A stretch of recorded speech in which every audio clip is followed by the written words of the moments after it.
Welcome to The Explainer. Today, we're diving into the secret weapon behind every winning legal case. And believe me, it's not about those flashy courtroom speeches you see in movies. It's about the quiet, strategic work that happens long before a lawyer ever says, "Your Honor." This quote really nails it, doesn't it? In the high-stakes world of the courtroom, victory isn't about getting lucky, it's about skill. And the source we're digging into today argues that the single most important skill a lawyer has isn't charisma. It's just methodical, rock-solid preparation. So what is it? What's that one critical skill? Well, it's the ability to build a powerful, strategic blueprint for your case before you even think about setting foot in front of a judge. And that blueprint is what the experts call the case hypothesis.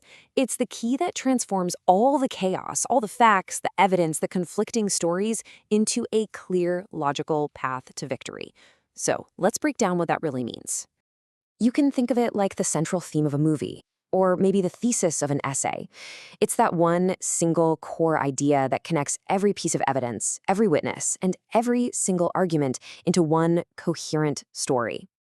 And this is a really crucial distinction to get. See, the lawyer's job isn't to find some kind of objective capital T truth.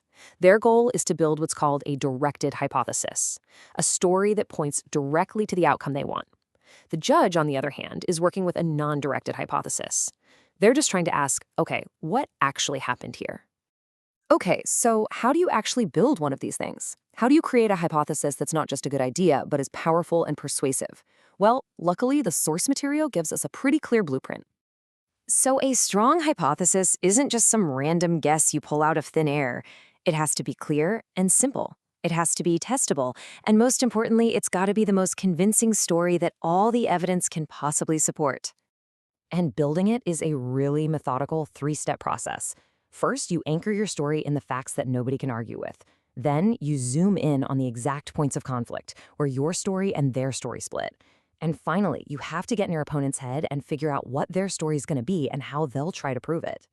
And this right here, this is the tool the pros use to put it all together. This table literally forces you to map out every single piece of the puzzle: your main legal claim, the evidence you have, where the conflict is, and, this is critical, the strengths and weaknesses of both your argument and your opponent's. Okay, so let's move on. We've got this logical structure, this blueprint, but how do you turn that into a compelling narrative that a real human being, like a judge or a jury member, can actually connect with?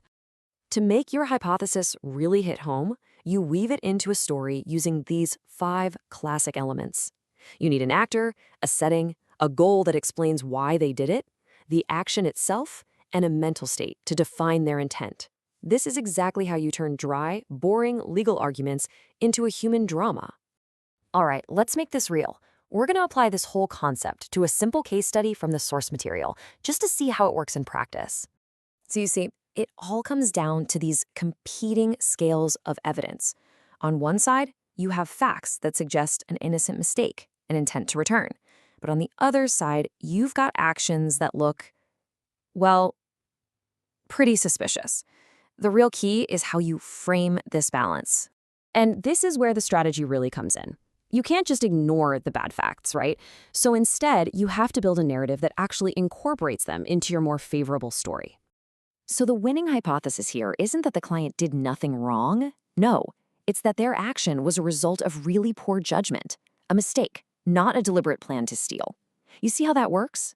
It reframes that crucial mental state element of the story from malicious to just misguided. But before you ever take that story into a courtroom, you have to do one last thing. You have to try and break it yourself.